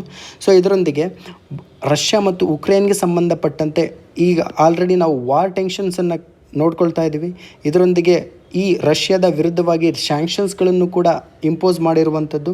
ಸೊ ಎರಡು ರಾಷ್ಟ್ರಗಳು ಕೂಡ ಇಡೀ ಪ್ರಪಂಚದ ಅತಿ ಹೆಚ್ಚು ಪ್ರಮಾಣದಲ್ಲಿ ವೀಟನ್ನು ಸಪ್ಲೈ ಮಾಡುವಂತಹ, ವೀಟನ್ನು ಎಕ್ಸ್ಪೋರ್ಟ್ ಮಾಡುವಂತಹ ಒಟ್ಟು ರಾಷ್ಟ್ರಗಳು ಇಡೀ ಪ್ರಪಂಚದಲ್ಲಿ 25% ರಷ್ಯಾ ಮತ್ತು ಉಕ್ರೇನ್ ದೇಶಗಳು ಇಡೀ ಪ್ರಪಂಚಕ್ಕೆ ವೀಟನ್ನು ಸಪ್ಲೈ ಮಾಡ್ತವೆ, ವೀಟನ್ನು ಎಕ್ಸ್ಪೋರ್ಟ್ ಮಾಡ್ತವೆ. ಸೊ ಈ ಒಂದು ಚಾರ್ಟ್ನ ಮುಖಾಂತರವಾಗಿ ನೋಡ್ಕೊಳ್ಬೋದು. ಇಡೀ ಪ್ರಪಂಚದಲ್ಲಿ 15 ಪ್ರಮುಖವಾಗಿರ್ತಕ್ಕಂಥ ರಫ್ತು ಅಂದರೆ ಗೋಧಿಯನ್ನು ರಫ್ತು ಮಾಡುವಂತಹ ರಾಷ್ಟ್ರಗಳ ಒಂದು ಸಾಲನ್ನು ನೋಡ್ಕೊಳ್ಬೋದು. ಇದರಲ್ಲಿ 12.6 ಮಿಲಿಯನ್ ಟನ್ನಷ್ಟು ಭಾರತ ಸಪ್ಲೈ ಮಾಡಿದ್ರೆ, ರಷ್ಯಾ 182.9 ಮಿಲಿಯನ್, ಉಕ್ರೇನ್ 91.7 ಮಿಲಿಯನ್ನಷ್ಟು ಗೋಧಿಯನ್ನು ಏನು ಮಾಡ್ತದೆ, ಎಕ್ಸ್ಪೋರ್ಟ್ ಮಾಡ್ತಿದೆ ಎನ್ನುವಂಥದ್ದನ್ನು ಇಲ್ಲಿ ಗಮನಿಸ್ಬೋದು. ಇದರೊಂದಿಗೆ ರಷ್ಯಾ ಮತ್ತು ಉಕ್ರೇನ್ಗೆ ಸಂಬಂಧಪಟ್ಟಿರುವಂತಹ ವಾರ್ ಸಿಚುಯೇಷನ್ ಕ್ರಿಯೇಟ್ ಆದಂತಹ ಸಂದರ್ಭದಲ್ಲಿ ಮಾಸ್ಕೋ ಮೇಲೆ ಹಲವಾರು ಸ್ಯಾಂಕ್ಷನ್ಸ್ಗಳನ್ನು ಇಂಟ್ರೊಡ್ಯೂಸ್ ಮಾಡಿದೆ. ಸೊ ಇದರೊಂದಿಗೆ ಈ ಒಂದು ಆಪರ್ಚುನಿಟಿಯನ್ನು, ಈ ಒಂದು ಗ್ಯಾಪನ್ನು ರೀಫಿಲ್ ಮಾಡುವುದಕ್ಕೆ ಭಾರತಕ್ಕೆ ಒಂದು ಪ್ರಮುಖವಾಗಿರ್ತಕ್ಕಂಥ ಅವಕಾಶವು ಸಿಕ್ಕಿದೆ. ಏಕೆಂದರೆ ಇಡೀ ಪ್ರಪಂಚದಲ್ಲಿಯೇ ಅತಿ ಹೆಚ್ಚು ಗೋಧಿಯನ್ನು ಇಂಟ್ರೊಡ್ಯೂಸ್ ಮಾಡುವುದು ಅಥವಾ ಗೋಧಿಯನ್ನು ಬೆಳೆಯುವಂಥ ರಾಷ್ಟ್ರ ಯಾವುದು ಅಂತೇಳಿ ಎಕ್ಸಾಮಲ್ಲಿ ಕೇಳಿದ್ರೆ ನೀವು ಯಾವುದಂತ ಐಡೆಂಟಿಫಿಕೇಷನ್ ಮಾಡಬೇಕು, ಚೀನಾ. ಸೊ ಸೆಕೆಂಡ್ ಪ್ಲೇಸಲ್ಲಿ ಯಾವುದಲ್ಲಿದೆ, ಇಂಡಿಯಾ ಇದೆ. ಸೊ ಈ ಒಂದು ಕ್ರಿಯೇಟ್ ಆಗಿರ್ತಕ್ಕಂಥ ಈ ವಾರ್ ಸಿಚುವೇಷನಿಗೆ ಭಾರತ ಒಂದು ಪ್ರಮುಖವಾಗಿರ್ತಕ್ಕಂಥ ಎಕ್ಸ್ಪೋರ್ಟ್ ನೇಷನ್ ಆಗಿ, ಎಕ್ಸ್ಪೋರ್ಟ್ ಕಂಟ್ರಿ ಆಗಿ ಪ್ಲೇಸನ್ನು ಪಡ್ಕೊಳ್ಬೋದು ಎನ್ನುವಂಥದ್ದು. ಈ ಮೂಲಕ ಭಾರತ ದೇಶ agriculture and processed food products export development authority ಎನ್ನುವಂಥ ಒಂದು ವಿಶೇಷ ವ್ಯವಸ್ಥೆಯ ಅಡಿಯಲ್ಲಿ ಈ ರಾಷ್ಟ್ರಗಳಿಗೆ ಸಂಬಂಧಪಟ್ಟಂತೆ ಭಾರತ ದೇಶ ಗೋಧಿಯನ್ನು ಸಪ್ಲೈ ಮಾಡುತ್ತದೆ ಅನ್ನುವಂಥದ್ದನ್ನು ಇಲ್ಲಿ ನೋಡ್ಕೊಳ್ಬೋದು. ಸೊ ಯಾವ ರಾಷ್ಟ್ರಗಳಿಗೆ, Egypt, Turkey, Nigeria, Algeria, west Asia, Indonesia, Vietnam, Sri Lanka, Bangladesh, Thailand ಮತ್ತು ಫಿಲಿಪೀನ್ಸ್, ಮೊರಾಕೋ, ತಾಂಜೇನಿಯಾ ಎನ್ನುವಂಥ ರಾಷ್ಟ್ರಗಳಿಗೆ ಈ ಒಂದು ಅಥಾರಿಟಿಯ ಮುಖಾಂತರವಾಗಿ ನಾವು ಸಪ್ಲೈ ಮಾಡ್ಬೋದು. ಇದಕ್ಕೆ ಸಪ್ರೇಟ್ ಆಗಿರ್ತಕ್ಕಂಥ ಒಂದು ಟಾಸ್ಕ್ ಗ್ರೂಪನ್ನು ಕೂಡ ರಚನೆ ಮಾಡಿದ್ದೇವೆ ಎನ್ನುವಂಥದ್ದನ್ನು ಈ ಮೂಲಕ ತಿಳ್ಕೊಳ್ಬೋದು. ಸೊ ಭಾರತ ದೇಶದಲ್ಲಿ ಅಗ್ರಿಕಲ್ಚರಲ್ ಪ್ರೊಡ್ಯೂಸ್ಗಳಿಗೆ ಸಂಬಂಧಪಟ್ಟಂತೆ ಈ ರೀತಿಯಾಗಿರ್ತಕ್ಕಂಥ ಡೆವಲಪ್ಮೆಂಟು ಸಕಾರಾತ್ಮಕವಾಗಿರುವಂಥದ್ದು. ಇದರೊಂದಿಗೆ ಭಾರತ ದೇಶದ ಅಗ್ರಿಕಲ್ಚರ್ಗೆ ಸಂಬಂಧಪಟ್ಟಂತೆ ಡೆವಲಪ್ಮೆಂಟನ್ನು, ಅದರೊಂದಿಗೆ doubling the farmers income by 2022 ಎನ್ನುವಂತಹ ಒಂದು ಕೇಂದ್ರ ಸರ್ಕಾರದ ಮಹತ್ವಾಕಾಂಕ್ಷೆಯ ಯೋಜನೆಗೆ ಸಂಬಂಧಪಟ್ಟಂತೆ ಈ ಒಂದು ಯೋಜನೆ, ಈ ಒಂದು ಮೂವ್ ತುಂಬ ಪ್ರಮುಖವಾಗಿರುವಂಥದ್ದು. ಸೊ ಅದರೊಂದಿಗೆ ವೀಟನ್ನು ಹೆಚ್ಚು ಎಕ್ಸ್ಪೋರ್ಟ್ ಮಾಡಿದಂತಹ ಸಂದರ್ಭದಲ್ಲಿ ಭಾರತಕ್ಕೆ ವಿದೇಶಿ ವಿನಿಮಯ ಗಳಿಕೆ ಆಗಿರ್ಬೋದು ಅಥವಾ ಫಾರಿನ್ ಟ್ರೇಡಲ್ಲಿ ಭಾರತದ ಮೆಜಾರಿಟಿ ಅನ್ನುವಂಥದ್ದು ಕೂಡ ಡೆವಲಪ್ಮೆಂಟ್ ಆಗುತ್ತದೆ ಅನ್ನುವಂಥದ್ದನ್ನು ಗಮನಿಸ್ಬೋದು. ಮುಂದಿನ article WHO records new SARS-CoV-2 variant ಎನ್ನುವಂಥದ್ದು. ಈ ಒಂದು ಆರ್ಟಿಕಲನ್ನು ನಾವು issues related with the health ಎನ್ನುವಂತಹ GS3 ಎಲ್ಲಿ ಬರುವಂಥ ಪಠ್ಯಕ್ರಮದ ಅಡಿಯಲ್ಲಿ ನೋಡ್ಕೊಳ್ಬೋದಾಗುತ್ತದೆ. ಸೊ ಆರೋಗ್ಯಕ್ಕೆ ಸಂಬಂಧಪಟ್ಟಿರ್ತಕ್ಕಂಥ ವಿಷಯಗಳು. ಸೊ ಇಲ್ಲಿ WHO ರೆಕಾರ್ಡ್ ಮಾಡಿರುವಂತಹ ನ್ಯೂ SARS-CoV-2 ಎನ್ನುವಂತಹ ವೇರಿಯಂಟನ್ನು ನಾವಿಲ್ಲಿ ಐಡೆಂಟಿಫಿಕೇಷನ್ ಮಾಡ್ಬೋದು. ಸೊ ಆ ವೇರಿಯಂಟನ್ನು ನಾವು XE ರೀಕಾಂಬಿಯಂಟ್ ಅಂತೇಳಿ ಕರಿತೇವೆ. ಸೊ ಇದು ಯುನೈಟೆಡ್ ಕಿಂಗ್ಡಮಲ್ಲಿ ಪತ್ತೆಯಾಗಿದ್ದು ಹೈಯರ್ ರೇಟ್ ಆಫ್ ಟ್ರಾನ್ಸ್ಮಿಷನನ್ನು ಹೊಂದಲಾಗಿದೆ ಎನ್ನುವಂಥದ್ದನ್ನು ವರ್ಲ್ಡ್ ಹೆಲ್ತ್ ಆರ್ಗನೈಸೇಷನ್ ನಮಗೆ ಪ್ರಸ್ತುತಪಡಿಸುತ್ತದೆ. ಸೊ ಕಾಮೆಂಟ್ ಸೆಕ್ಷನಲ್ಲಿ ವರ್ಲ್ಡ್ ಹೆಲ್ತ್ ಆರ್ಗನೈಸೇಷನ್ನು ಜಾಗತಿಕವಾಗಿ ಆರೋಗ್ಯವನ್ನು ಸುಧಾರಿಸುವುದಕ್ಕಾಗಿ, ಆರೋಗ್ಯವನ್ನು ಡೆವಲಪ್ಮೆಂಟ್ ಮಾಡುವುದಕ್ಕಾಗಿ, ಅದರೊಂದಿಗೆ ರೋಗವನ್ನು ನಿವಾರಣೆ ಮಾಡುವುದಕ್ಕೋಸ್ಕರ ಇಂಟ್ರೊಡ್ಯೂಸ್ ಮಾಡಿರುವಂಥ ಒಂದು ಸಂಸ್ಥೆ. ಹಾಗಾದರೆ ಇದು ಎಷ್ಟರಲ್ಲಿ ಸ್ಥಾಪನೆ ಆಯಿತು, ಇದರ ಹೆಡ್ ಕ್ವಾರ್ಟರ್ ಎಲ್ಲಿದೆ ಅಂತೇಳಿ ನಿಮಗೆ ಗೊತ್ತಿದೆ? ಸೊ ಗೊತ್ತಿದ್ದರೆ ದಯವಿಟ್ಟು ಕಾಮೆಂಟ್ ಮುಖಾಂತರವಾಗಿ ಕಾಮೆಂಟ್ ಮಾಡಿ ತಿಳಿಸಿ. ಇದರೊಂದಿಗೆ UKSHA ಎನ್ನುವಂತಹ ಒಂದು ಯುನೈಟೆಡ್ ಕಿಂಗ್ಡಮ್ನ ಒಂದು ಸಂಸ್ಥೆ 38 ಆ್ಯಕ್ಟಿವ್ ಕೇಸ್ಗಳಿಗೆ ಸಂಬಂಧಪಟ್ಟಂತೆ ಅಂದರೆ XF ವೇರಿಯಂಟ್ನ ಆ್ಯಕ್ಟಿವ್ ಕೇಸ್ಗೆ ಸಂಬಂಧಪಟ್ಟಂತೆ ಇಲ್ಲಿ ಪ್ರಸ್ತುತಪಡಿಸಲಾಗಿದ್ದು, ಮುಂದಿನ ಹಂತದಲ್ಲಿ UK ಹೆಲ್ತ್ ಸೆಕ್ರೆಟರಿ ಏಜೆನ್ಸಿಯವರು ಅನಲೈಸ್ ಮಾಡಿರೋ ಪ್ರಕಾರವಾಗಿ ಇಲ್ಲಿ ಗಮನಿಸಬೇಕಾಗಿರ್ತಕ್ಕಂಥ ಮಾಹಿತಿ ಏನು ಅಂದರೆ ಇಲ್ಲಿ 3 ರೀತಿಯಾಗಿರ್ತಕ್ಕಂಥ ವೇರಿಯಂಟ್ಸ್ಗಳನ್ನು ಅನಲೈಸ್ ಮಾಡಿದ್ದಾರೆ. ಯಾವುದು XEF, XE ಮತ್ತು XD ಅನ್ನುವಂತಹ ವೇರಿಯಂಟು. UPSC ಪ್ರಿಲಿಮ್ಸ್ ಪರೀಕ್ಷೆಗೆ ಸಂಬಂಧಪಟ್ಟಂತೆ ಕೇವಲ 2 ತಿಂಗಳುಗಳು ಕೂಡ ಬಾಕಿ ಇರೋದರಿಂದ ನೀವು ಹೆಚ್ಚು MCQಸ್ಗಳನ್ನು ಬಿಡಿಸಬೇಕಾಗುತ್ತದೆ. ಆದುದರಿಂದ UPSCಲಿ ಈ ಹಿಂದೆ ಕೇಳಿರ್ತಕ್ಕಂತಹ MCQಸ್ಗಳಿಗೆ ಸಂಬಂಧಪಟ್ಟಂತೆ 2 ಪ್ರಮುಖವಾಗಿರ್ತಕ್ಕಂಥ MCQಸ್ಗಳನ್ನು ಕೇಳಿದ್ದೇನೆ. ಸರಿಯಾಗಿ ಓದಿಕೊಂಡು ಇದಕ್ಕೆ ಆನ್ಸರನ್ನು ಮಾಡಿ. ಸೊ ಫಸ್ಟ್ MCQ ಏನು ಹೇಳ್ತಿದೆ ಅಂದರೆ ಡೆಮೋಗ್ರಫಿಕ್ ಡಿವಿಡೆಂಟ್. ಇದನ್ನು ನಾವು ಕನ್ನಡದಲ್ಲಿ ಏನಂತ ಕರಿತೇವೆ, ಜನಸಂಖ್ಯಾ ಲಾಭಾಂಶ ಅಂತೇಳಿ ಕರಿತೇವೆ. ಸೊ ಈ ಜನಸಂಖ್ಯಾ ಲಾಭಾಂಶಕ್ಕೆ ಸಂಬಂಧಪಟ್ಟಂಥ ಈ 4 ಆಪ್ಷನ್ಸ್ಗಳಲ್ಲಿ ಸರಿಯಾದ ಆಪ್ಷನ್ಸ್ ಯಾವುದು ನೋಡ್ಕೊಳ್ಳಿ. ಡಿವಿಡೆಂಟ್ ಅಂದರೆ ಏನು, ಅದರೊಂದಿಗೆ ಈ ಕಾರ್ಲ್ ಮಾರ್ಕ್ಸ್ಗೆ ಸಂಬಂಧಪಟ್ಟಿರೋದಕ್ಕೆ ಆಗಿರ್ಬೋದು, ಅಥವಾ ಮಹಾತ್ಮ ಗಾಂಧೀಜಿಯವರಿಗೆ ಸಂಬಂಧಪಟ್ಟಂತೆ ಆಗಿರ್ಬೋದು, ನೆಹರು ಆಗಿರ್ಬೋದು, ಲಾಲಾ ಲಜಪತ್ ರಾಯ್ ಆಗಿರ್ಬೋದು. ಸೊ ಸುಮಾರು ವ್ಯಕ್ತಿಗಳ ಐಡಿಯಾಲಜಿಗಳಿಗೆ ಸಂಬಂಧಪಟ್ಟಂತೆ ಕಮ್ಯುನಲಿಸಮ್, ಸೋಷಿಯಲಿಸಮ್, ಲಿಬ್ರಲಿಸಮ್ ಇವೆಲ್ಲದಕ್ಕೂ ಸಂಬಂಧಪಟ್ಟಂತೆ ಸಿಲೆಬಸ್ಸಲ್ಲಿ ಆಲ್ರೆಡಿ ಕೊಟ್ಟಿರೋದ್ರಿಂದ ಕಾರ್ಲ್ ಮಾರ್ಕ್ಸ್ ಐಡಿಯಾಲಜಿಗಳು ನಮಗೆ ಇಂಪಾರ್ಟೆಂಟ್ ಆಗುತ್ತೆ, ಸುಭಾಷ್ ಚಂದ್ರ ಬೋಸ್ ಐಡಿಯಾಲಜಿ ಇಂಪಾರ್ಟೆಂಟ್ ಆಗುತ್ತೆ, ನೆಹರು ಅವರ ಐಡಿಯಾಲಜಿ ಇಂಪಾರ್ಟೆಂಟ್ ಆಗುತ್ತೆ, ಅಂಬೇಡ್ಕರ್ ಅವರ ಐಡಿಯಾಲಜಿ ನಮಗೆ ಇಂಪಾರ್ಟೆಂಟ್ ಆಗುತ್ತೆ. ಸೊ ಅದೇ ರೀತಿಯಾಗಿ ಕಾರ್ಲ್ ಮಾರ್ಕ್ಸ್ ಅವರ ಐಡಿಯಾಲಜಿಯ ಮುಖಾಂತರವಾಗಿ ಅವರು ಇಂಟ್ರೊಡ್ಯೂಸ್ ಮಾಡಿರುವಂತಹ ಥೇರಿಯನ್ನು ಯಾವುದರ ಮುಖಾಂತರವಾಗಿ ಇಂಟ್ರೊಡ್ಯೂಸ್ ಮಾಡಿದ್ದಾರೆ ಅನ್ನುವಂಥದ್ದನ್ನು 4 ಆಪ್ಷನ್ಸಲ್ಲಿ ಕೊಟ್ಟಿದ್ದಾರೆ. ಸರಿಯಾದ ಆನ್ಸರ್ ಯಾವುದು ಅನ್ನುವಂಥದ್ದನ್ನು ಕಾಮೆಂಟ್ ಮುಖಾಂತರವಾಗಿ ಕಾಮೆಂಟ್ ಮಾಡಿ ತಿಳಿಸಿ. ಇದಾಗಿತ್ತು ಏಪ್ರಿಲ್ 3, 2022 ಕನ್ನಡದಲ್ಲಿ ದಿ ಹಿಂದೂ ದಿನಪತ್ರಿಕೆ ವಿಶ್ಲೇಷಣೆ. ಇದಕ್ಕೆ ಸಂಬಂಧಪಟ್ಟಂತೆ ತಮಗೆ ಏನಾದರೂ ಗೊಂದಲಗಳಿತ್ತು ಅಂದರೆ, ಡೌಟ್ಸ್ಗಳಿತ್ತು ಅಂದರೆ ದಯವಿಟ್ಟು ಕಾಮೆಂಟ್ ಮುಖಾಂತರವಾಗಿ ತಿಳಿಸಿ ನಿಮ್ಮ ಗೊಂದಲವನ್ನು ಸರಿಪಡಿಸ್ಕೊಳ್ಳಿ ಅಂತ ಹೇಳ್ತಾ ಎಲ್ಲರಿಗೂ ಒಳ್ಳೆಯದಾಗಲಿ. ಧನ್ಯವಾದಗಳು.